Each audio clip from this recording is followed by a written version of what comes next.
In the event of a flat tire, first make sure you're parked on a firm, level surface, safely away from traffic. Avoid ice or slippery areas.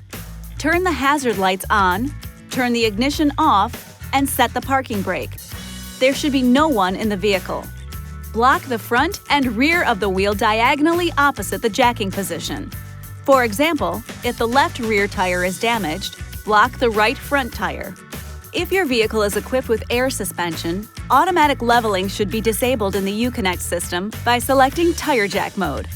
You should also disable the hands-free liftgate before proceeding. Next, retrieve the tire changing tools. You'll find the scissor-type jack and tire changing tools in the rear cargo area under the load floor. Remove the storage cover and then lift the jack and tools out of the storage compartment. You'll find the spare tire underneath the rear of the vehicle, held in place by a cable winch mechanism. Remove the plastic plug covering the access hole. Attach the lug wrench to the jack handle extension and fit the extension over the drive nut. Turn the lug wrench counterclockwise on the nut until it stops, and the spare tire is on the ground with enough slack in the cable to allow you to pull the tire out from under the vehicle. Pull the metal bracket toward you until you can rotate the bracket and feed it through the hole in the wheel. Now go to the damaged tire and use the lug wrench to loosen, but do not remove the lug nuts. One turn counterclockwise with the wheel still on the ground. Triangular symbols on the chassis indicate the front and rear jacking locations. To change a front tire, place the jack under the front chassis lifting point. To change one of the rear tires, place the jack under the rear chassis lifting point. Do not raise the vehicle until you are sure the jack is fully engaged.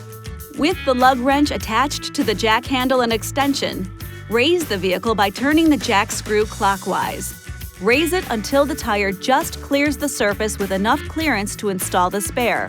Remember, minimum tire lift provides maximum stability. Okay, now go ahead and remove the lug nuts and wheel. Set the spare on the vehicle with the valve stem facing out. Damage can occur if the spare tire is mounted incorrectly. Reinstall the lug nuts and tighten them clockwise. Now, turn the jack handle counterclockwise to lower the vehicle and remove the jack. Next, tighten the lug nuts. Tighten each one twice in alternating fashion. Apply maximum effort for this final tightening of the lug nuts.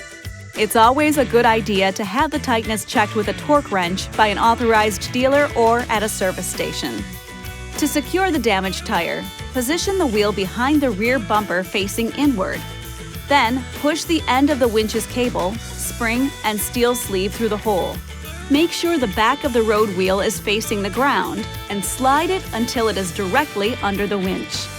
Raise the tire by turning the lug wrench on the winch extension clockwise until it clicks 3 times to make sure the cable is tight.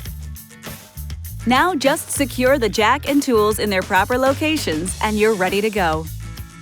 This video is not intended to take the place of your owner's manual. For complete details and other important safety information, please see your owner's information.